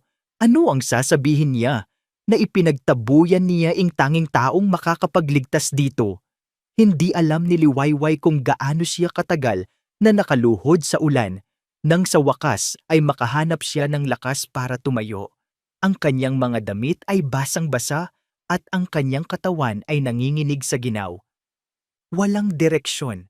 Nagsimula siyang maglakad. Isang sakay sa bus, isang mahabang biyahe pauwi sa lugar na matagal na niyang tinalikuran. Baryo Tala. Pagdating niya, dumiretso siya sa sementeryo. Sa ilalim ng ulan, lumuhod siya sa harap ng isang simpleng puntod. Amara Reyes, minamahal na anak at kapatid, hinaplos niya ang malamig na lapida at doon, sa harap ng kanyang yumaong kapatid, ang lahat ng pinigilan niyang sakit ay bumuhos. Ate, patawarin mo ako! Hagulgol niya, ang kanyang mga salita ay humahalo sa patak ng ulan. Bigbigo ako, ate. Hindi ko natupad ang pangako ko sa'yo. Hindi ko nailigtas ang anak mo. Patawarin mo ako! Samantala, sa ospital, ang telepono ni Bughaw ay nagring. Isang tunog na kinatatakutan niya ang doktor. Mr. Imperial, kailangan ninyong pumunta rito ngayon din, sabi ng boses sa kabilang linya, may halong pagmamadali at awa. Her body is shutting down. We are losing her. Ang mga salitang we are losing her ay isang sentensya ng kamatayan na umalingaw-ngaw sa utak ni Bughaw. Tumakbo siya pabalik sa silid ni Bituin. Ang kanyang puso ay kumakaripas. Bawat hakbang ay isang laban sa oras. Pagpasok niya, ang eksena ay isang bangungot. Ang mga doktor at nurse ay nakapalibot sa kama. Ang kanilang mga kilos ay mabilis at desperado. Ang tunog ng heart monitor ay hindi na isang regular na beep, kundi isang mahina at irregular na ritmo, isang himig ng pamamaalam. Her pressure is dropping. We need to stabilize her, sigaw ng isang doktor. Nakatayo lang si Bughaw sa may pintuan, parang isang estatwa na gawa sa yelo. Hindi siya makagalaw. Ang kanyang makapangyarihang katawan ay inutil. Ang kanyang matalas na isipan ay blangko. Ang tanging nakikita niya ay ang kanyang munting anak na unti-unting kinukuha mula sa kanya at alam niya sa kaibuturan ng kanyang kaluluwa na siya ang may kasalanan. Ang kanyang pride, ang kanyang galit, ang kanyang pagiging bulag. Pagkatapos ng ilang minuto na parang isang eternidad, nagawa ng mga doktor na pansamantalang patatagin ang kondisyon ni Bituin. Ngunit ang kanilang mga mukha ay hindi nagpakita ng tagumpay, kundi ng isang pansamantalang pagpapaliban lamang ng hindi maiiwasan. "She's stable for now, Mr. Imperial," sabi ng lead doctor. Ang kanyang boses ay pagod, but her body is too weak. Hindi na natin alam kung gaano pa siya katagal lalaban. Naiwan si Bughaw na mag-isa sa silid kasama ang kanyang natutulog na anak. Umupo siya sa tabi nito. Ang kanyang mga mata ay nakatitig sa kawalan. Ang galit niya kanina ay nawala, napalitan ng isang malawak at malamig na kawalan ng pag-asa. Sa kanyang pagkabagot, napatingin siya sa isang maliit na cabinet sa tabi ng kama. Doon inilalagay ng mga nurse ang ilang personal na gamit ni Bituin. Nang walang partikular na dahilan, binuksan niya ito. Sa loob, sa ilalim ng mga damit, may isang maliit na kahon na gawa sa kahoy. Ito ang memory box ng kanyang asawang si Amara. Isang kahon na hindi niya binuksan mula nang ito'y mamatay. Masyadong masakit, masyadong maraming alaala. Ngunit ngayon sa hindi malamang dahilan, kinuha niya ito. Marahil ay dahil desperado siyang makahanap ng kahit anong koneksyon sa nakaraan, isang piraso ng pag-asa. Dahan-dahan niyang inangat ang takip. Ang amoy ng mga lumang papel at pinatuyong bulaklak ay sumalubong sa kanya. Sa loob, may mga litrato, isang lock of hair ni Bituin noong sanggol pa ito, at isang maliit na katuping diary. Nanginginig ang kanyang mga kamay habang binubuksan niya ang diary. Ang sulat kamay ng kanyang asawa ay sumalubong sa kanya. Setyembre 15. "Mahal kong diary, sinubukan kong tawagan si Liwayway ngayon, pero iba na naman ang numero nila. Itinago ni Mama Isla ang telepono ko. Sinabi niyang para daw sa kapakanan ko, para hindi ako ma-stress. Pero ang totoo, ayaw niyang magkausap kami ng kapatid ko. Natatakot siya." Kumunot ang noo ni Bughaw. Nagpatuloy siya sa pagbabasa. Oktubre 2. "Nakita ko ang mga mata ni Doña Isla kanina. Ang paraan ng pagtingin niya sa akin, parang dumi, parang isang pagkakamali na kailangang itama. Sinabi niyang kung mahal ko daw talaga si Bughaw, lalayuan ko ang aking pamilya dahil isa lang daw silang kahihiyan sa pangalan ng mga imperial." Isang alaala ang sumagi sa isip ni Bughaw, isang flashback. Nasa Barrio Tala sila bago sila ikasal. Nakita niya ang kanyang ina, si Doña Isla, na may iniaabot na sobre sa mga magulang ni Amara. Akala niya noon ay tulong, ngunit ngayon sa pagbabasa ng diary, isang mas madilim na larawan ang nabubuo. Ang pera ay hindi tulong, ito ay bayad para sa pananahimik, bayad para sa paglalaho. Nagpatuloy siya sa pagbabasa. Ang kanyang puso ay dumadagundong sa bawat salita. Nobyembre din. Nag-away kami ni Bughaw. Gusto kong umuwi sa Barrio Tala para sa Pasko. Ngunit sinabi niyang mas mabuting dito na lang kami. Masyado daw siyang abala sa negosyo. Pero alam ko ang totoo. Ikinahihiya niya ako. Ikinahihiya niya. Hiya niya ang pamilya ko. Ang utos ni Mama Isla ang nasusunod, hindi ang puso naming dalawa. Ang bawat salita ay isang sampal. Isang paalala ng kanyang sariling pagkukulang, ang kanyang pagiging duwag, ang pagpayag niyang kontrolin ng kanyang ina ang kanilang buhay. Sa ilalim ng diary, may nakita siyang isang tumpok ng mga liham na hindi na ipadala, nakatali ng isang kupas na ribon. Kinuha niya ang nasa ibabaw para kay Liwayway. "Mahal kong Liwayway, patawarin mo ako. Kapatid ko, patawarin mo ako kung bigla na lang akong nawala. Pinilit nila ako. Pinagbantaan nila ang ating mga magulang. Sinabi ni Doña Isla na kung hindi ako lalayo sa inyo, sisirain niya ang buhay nila tatay. Natakot ako. Naging duwag ako. Patawad. Ngunit mayroon akong isang bagay na magbibigay sa akin ng lakas. Nagdadalang tao ako. Magkakaroon ka na ng pamangkin. At ipinapangako ko sa iyo, sa oras na isilang ko siya, hahanap ako ng paraan. Babalikan kita. Babalikan ko kayo. Magiging isang pamilya tayong muli ading. At kung sakaling may mangyaring masama sa akin, isa lang ang hiling ko. Hanapin mo ang anak ko. Mahalin mo siya gaya ng pagmamahal mo sa akin. Huwag mo siyang pababayaan. Pangako mo yan, Wei. Aalagaan mo siya. Nagmamahal, Ate Amara. Pagkatapos basahin ang sulat, nabitawan ni Bughaw ang mga papel. Ang hangin ay nawala sa kanyang mga baga. Ang katotohanan, ang buo, masakit, at nakakawasak na katotohanan ay sumabog sa kanyang harapan. Si Liwayway ay hindi nagpunta sa kanila para maghiganti. Hindi siya nagpunta para manloko. Hindi siya nagpunta para sa pera. Nagpunta siya para tuparin ang isang pangako. Ang lahat ng kasinungalingan ay gawa-gawa ng kanyang ina.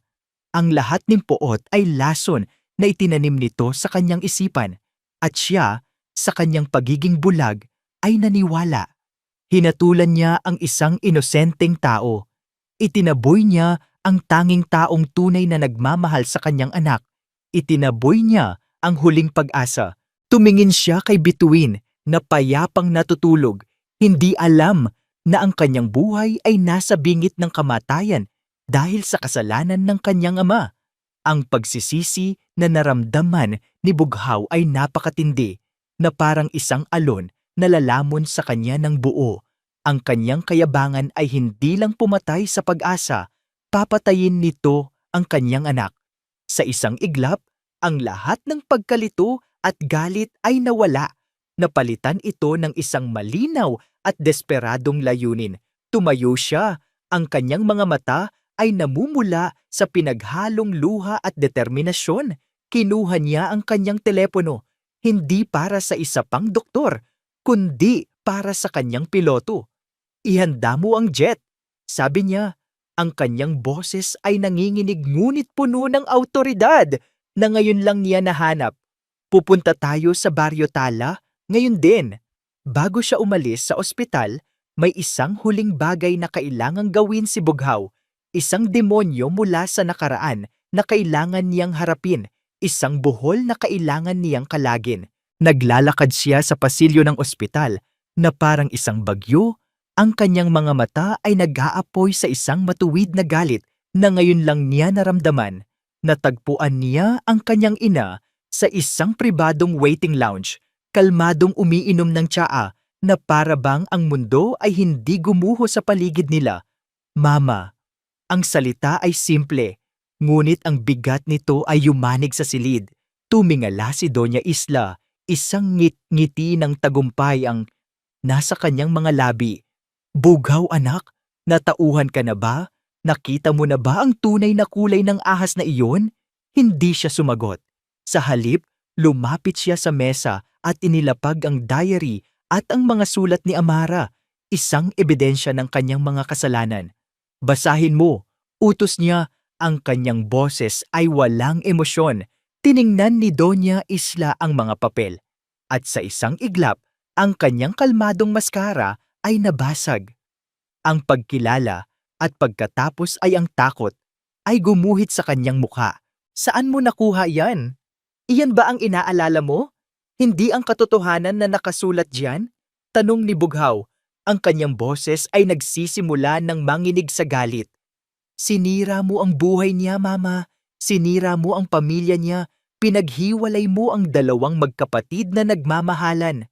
Ginawa ko lang kung ano ang nararapat. Depensa ni Doña Asla, tumatayo. Para sa pangalan natin, para sa pamilyang ito. Anong pamilya? Sigaw ni Bughaw. Ang kanyang boses ay umalingaw-ungaw sa buong lounge. Ang pamilyang binuo sa kasinungalingan? Ang pamilyang handang pumatay para lang sa reputasyon? Hindi iyan pamilya, Mama. Isa iyang kulungan. Huminga siya ng malalim, pinipilit na kontrolin ang sarili.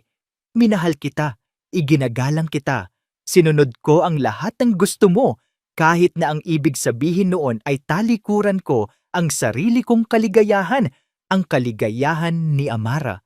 Ang sakit ng nakaraan ay bumalik, sariwa at masakit. At ngayon dahil sa lason na itinanim mo sa isip ko, ang anak ko, ang apo mo, ay nag-aagaw buhay.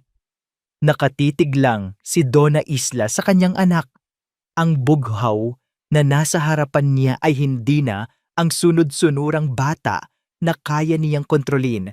Ito ay isang lalaking nasaktan ng husto, isang lalaking nagising na sa katotohanan.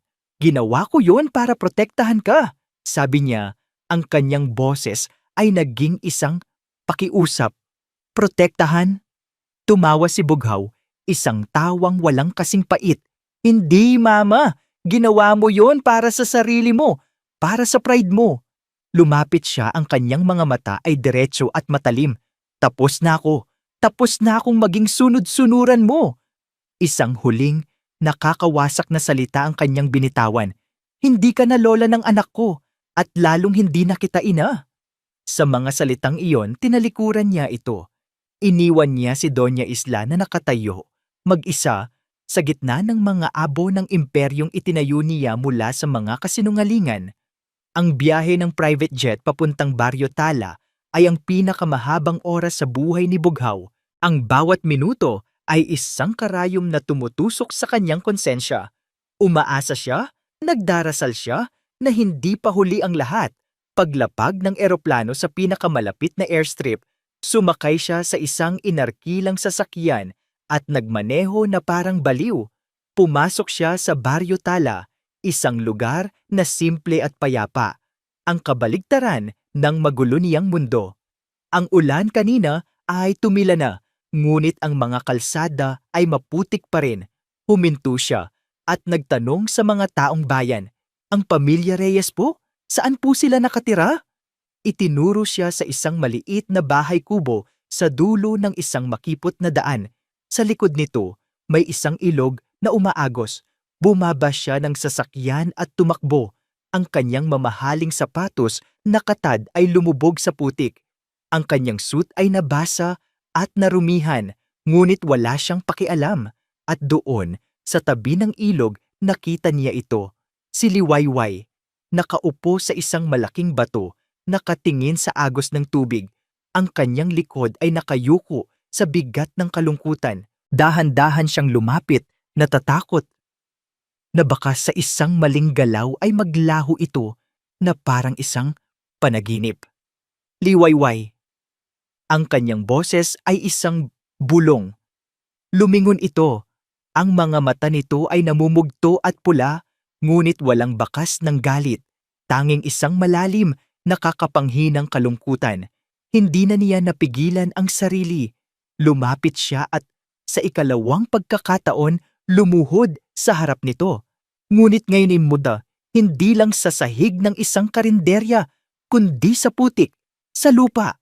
Isang pagpapakumbaba na mula sa kaibuturan ng kanyang kaluluwa. "Patawarin mo ako," sabi niya.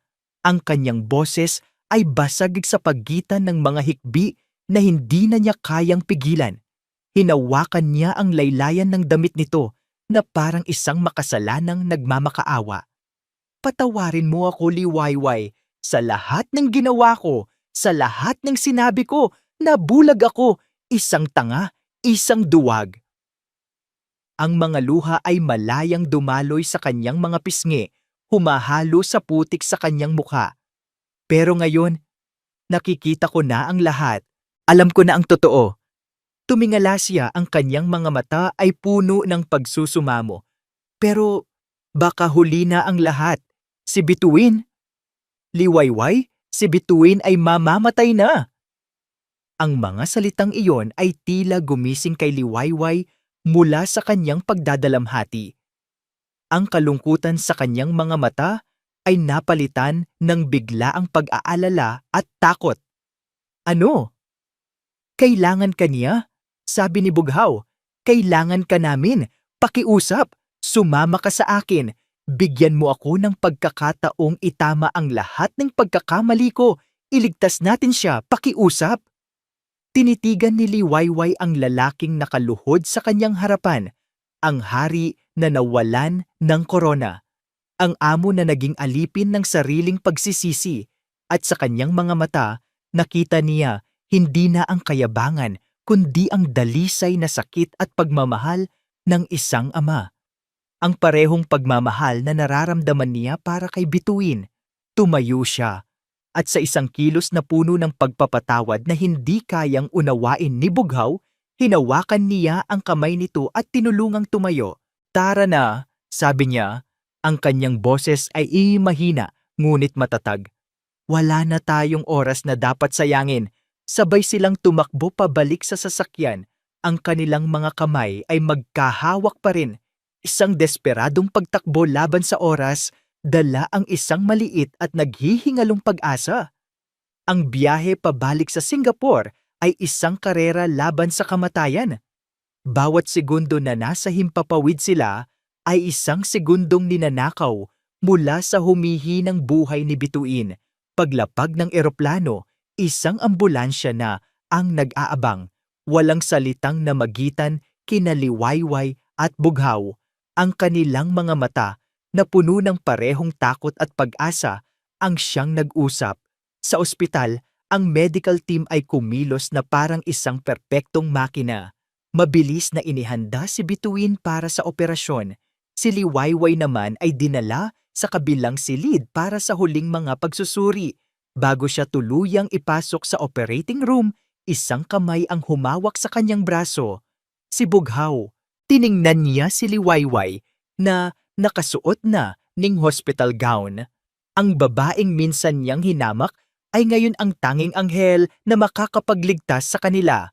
Napakaliit nitong tingnan, ngunit ang tapang sa kanyang mga mata ay kayang bumuhay ng isang hukbo. "Liwayway," simula niya, ngunit hindi niya mahanap ang mga tamang salita. Paano mo pasasalamatan ang isang taong mag-aalay ng isang piraso ng kanyang sarili para itama ang iyong mga pagkakamali? "Magiging maayos ang lahat," sabi ni Liwayway na parang nababasa nito ang nasa isip niya. Isang maliit na ngiti ang sumilay sa kanyang mga labi para kay Bituin at para kay ate. Sa mga salitang iyon, naintindihan ni Bughaw. Ang sakripisyong ito ay hindi para sa kanya. Ito ay para sa pagmamahal na mas malalim pa sa anumang sugat na naidulot niya. "Mag-iingat ka," ang tanging naisagot niya. Ang kanyang boses ay puno ng emosyon. Tumango si Liwayway bago siya ipinasok ng mga nurse sa loob. Naiwan si Bughaw sa pasilyo, nakatingin sa dalawang saradong pinto ng operating room. Sa likod ng isang pinto ay ang kanyang nakaraan at kinabukasan, ang kanyang anak. Sa likod ng isa pa ay ang kanyang pagkakamali at ang kanyang tanging pag-asa, ang babaeng nagturo sa kanya kung ano ang tunay na kahulugan ng pag-ibig. Umupo siya sa isang upuan sa waiting area, at sa unang pagkakataon, naramdaman niya ang ganap na kawalan ng kapangyarihan. Wala siyang magawa. Hindi niya kayang utusan ang mga surgeon, hindi niya kayang bilhin ang kalusugan. Ang tanging magagawa niya ay maghintay at magtiwala, isang bagay na hindi niya kailanman ginawa sa buong buhay niya. Habang itinutulak ang kanyang higaan papasok sa malamig at maliwanag na operating room, pumikit si Liwayway. Naalala niya ang huling pag-uusap nila ng kanyang ate Amara. "Pangako mo, Wei, ha? Aalagaan mo siya." "Opo, ate," bulong niya sa hangin. "Tutuparin ko ang pangako ko." Naramdaman niya ang pagturok ng anesthesia sa kanyang braso. Isang malamig na pakiramdam ang gumapang sa kanyang mga ugat. Ang mga ilaw sa itaas ay unti-unting lumabo at ang mga boses ng mga doktor ay naging isang mahinang ugong. Ang huli niyang naisip bago siya tuluyang lamunin ng dilim ay ang nakangiting mukha ni Bituin. Ang mga oras ay gumapang na parang mga siglo. Bawat tunog sa pasilyo ay nagpapatayo ng kanyang mga balahibo. Naglakad siya pabalik-balik. Ang kanyang isipan ay isang magulong larawan ng paano kung Paano kung hindi maging matagumpay? Paano kung may mangyaring masama sa isa sa kanila o sa kanilang dalawa? Ang bigat ng pagsisisi ay halos dumurog sa kanya. Kung nakinig lang sana siya noon, kung hindi lang sana siya naging arogante, ang lahat ng oras na sinayang niya. Lumipas ang 6 na oras, 8 oras, 10. Pagod na, umupo siyang muli, ipinatong ang kanyang mga siko sa kanyang mga tuhod at isinubsob ang kanyang mukha sa kanyang mga kamay. Naramdaman niya ang isang pagod na hindi pa niya naramdaman kailanman. Isang pagod sa kaluluwa. Mr. Imperial? Isang boses ang pumutol sa kanyang pag-iisip. Nag-angat siya ng tingin. Ang lead surgeon, nakasuot pa ng kanyang scrubs, ay nakatayo sa kanyang harapan. Ang mukha nito ay pagod, ngunit sa likod ng surgical mask, hindi mabasa ni Bughaw ang emosyon sa mga mata nito. Nanigas ang buong katawan ni Bughaw. Ito na! Ang hatol, huminga ng malalim ang surgeon, at pagkatapos, dahan-dahan itong ngumiti. Congratulations, Mr. Imperial. The transplant was a success. Ang mga salita ay parang musika sa pandinig ni Bughaw. Isang bigat na hindi niya namalayang pinapasan niya ay tila biglang naalis sa kanyang mga balikat. Sila? Kamusta sila? Tanong niya. Ang kanyang boses ay nanginginig. The new liver was accepted by your daughter's body almost immediately. She's a fighter, sabi ng doktor. And Miss Reyes is stable. She's resting in the recovery room. They are both safe. They are both safe. Napaupo si Bughaw. Ang kanyang mga binti ay biglang nanghina sa sobrang ginhawa. Isang tawa na ama na at na may kasamang luha ang kumawala sa kanya. Isang tunog ng purong dalisay na pasasalamat. Sa mga sumunod na araw, ang ospital ang naging tahanan ni Bughaw. Hindi siya umalis sa pagitan ng 2 silid. Sa isang silid, binabantayan niya ang unti-unting paggaling ni Bituin, ang pagbabalik ng kulay sa mga pisngi nito. Sa kabilang silid, binabantayan niya si Liwayway na mahimbing na natutulog. Ang kanyang katawan ay nagpapagaling mula sa isang napakalaking sakripisyo. Isang hapon, habang natutulog si Bituin, pumasok siya sa silid ni Liwayway. Gising na ito, ngunit nanghihina pa. Dala-dala niya ang isang maliit na tray na may mainit na sabaw. Umupo siya sa tabi nito. Kailangan mong kumain para lumakas ka, sabi niya sa malumanay na boses. Kinuha ni Liwayway ang kutsara, ngunit nanginginig ang kanyang kamay. Walang pag-aalinlangan, kinuha ni Bughaw ang mangkok at ang kutsara. Ako na, sabi niya. Sinubuan niya ito ng dahan-dahan sa paraang hindi niya pa nagawa kanino man, at sa bawat subo, nararamdaman niya ang pagbuo ng isang bagong koneksyon sa pagitan nila.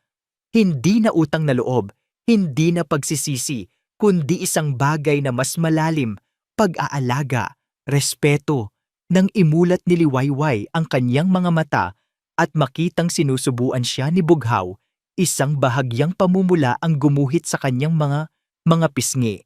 Sinubukan niyang kunin ang kutsara. Kaya ko na po, Bughaw.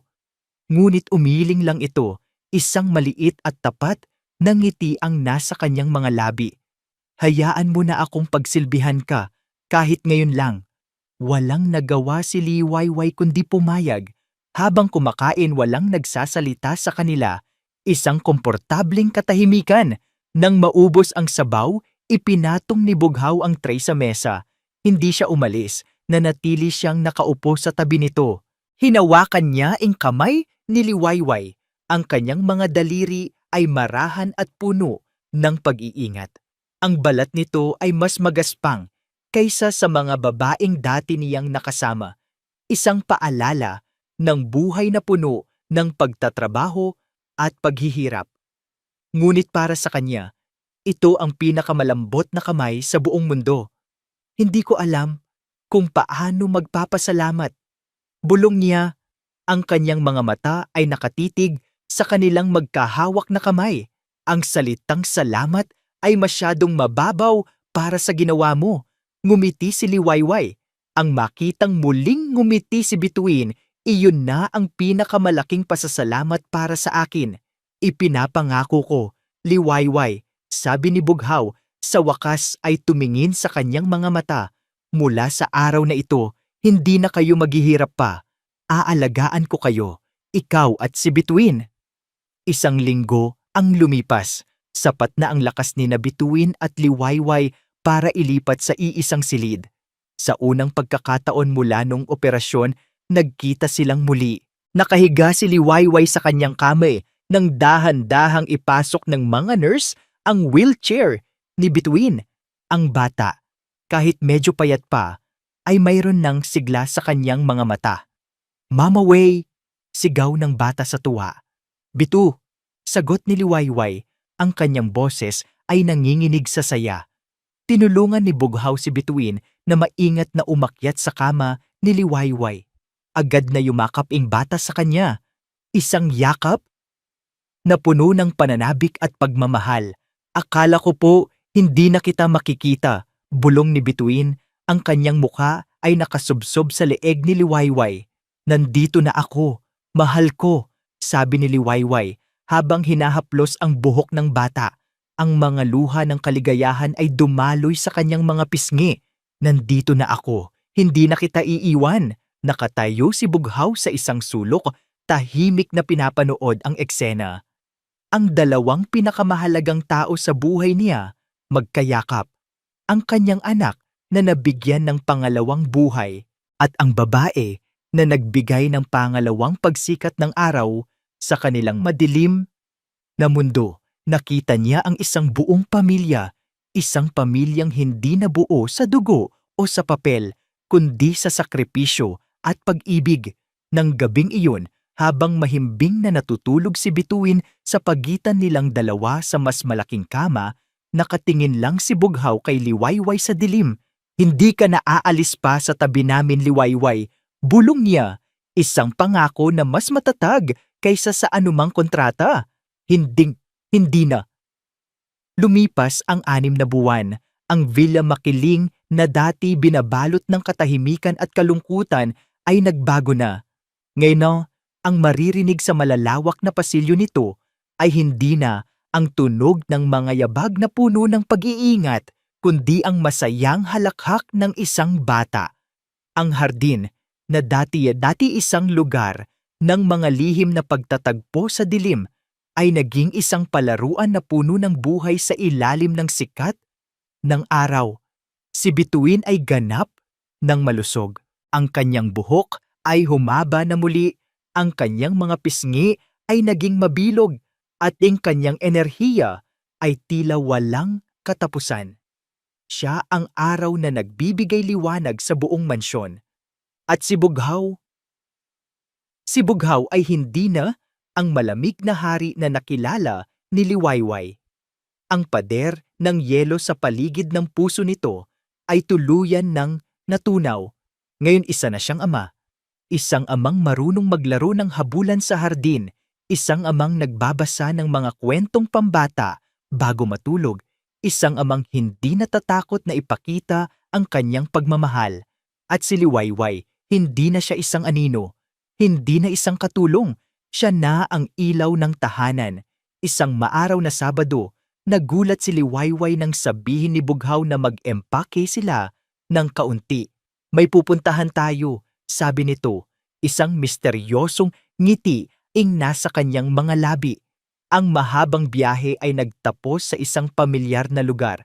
Isang lugar na sabay na nagdulot ng sakit at kapayapaan sa puso ni Liwayway, Baryo Tala. Ngunit ngayon, ang pagbabalik niya ay hindi na puno ng luha at pagsisisi. Dala niya ang katuparan ng isang pangako.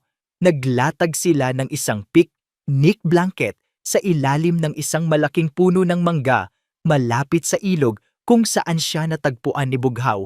Naglabas sila ng pagkain, simpleng adobo, kanin at mangga. Kumain sila gamit ang kanilang mga kamay, tumatawa habang naglalaro si Bituin sa damuhan. Para silang isang ordinaryong pamilya, at sa pagiging ordinaryo na iyon, nahanap ni Liwayway ang isang pambihirang kaligayahan.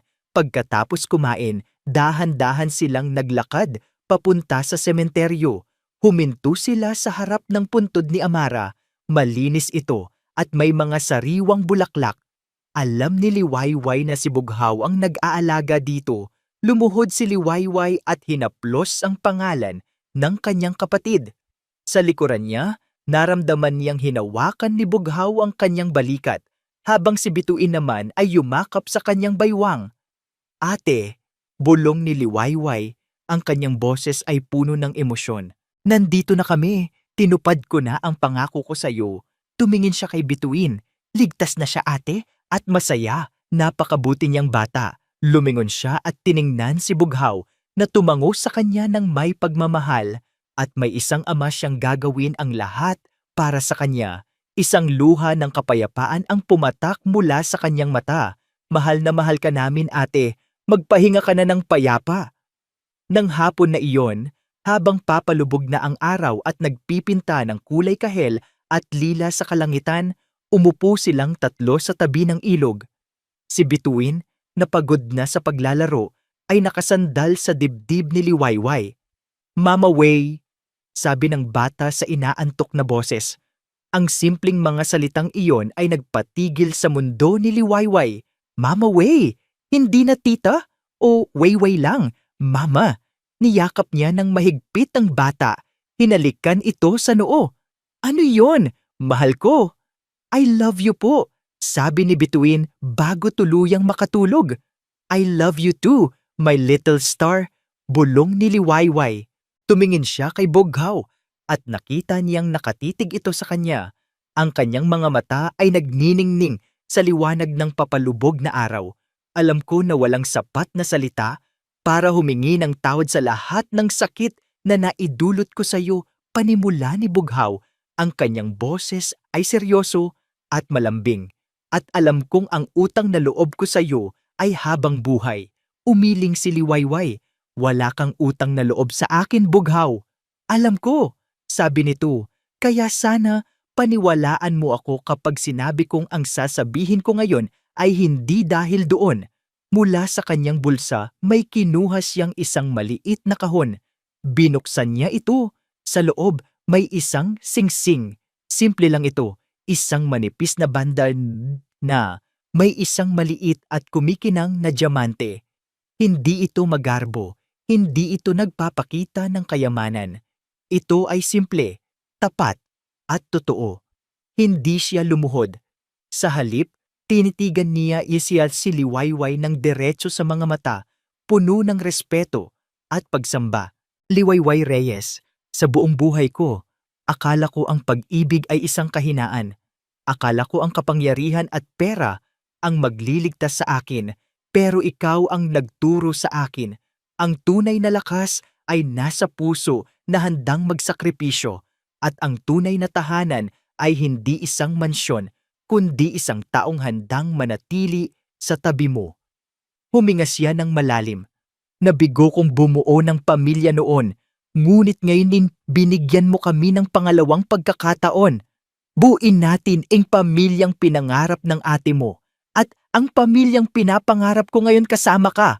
Sabi niya, ang kanyang boses ay nanginginig sa emosyon. Maging asawa ko, Liwayway.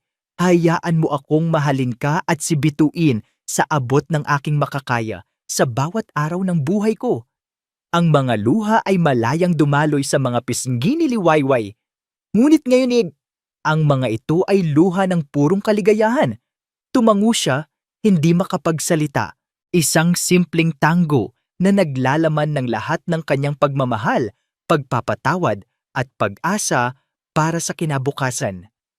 Isinuot ni Bughaw ang singsing sa kanyang daliri.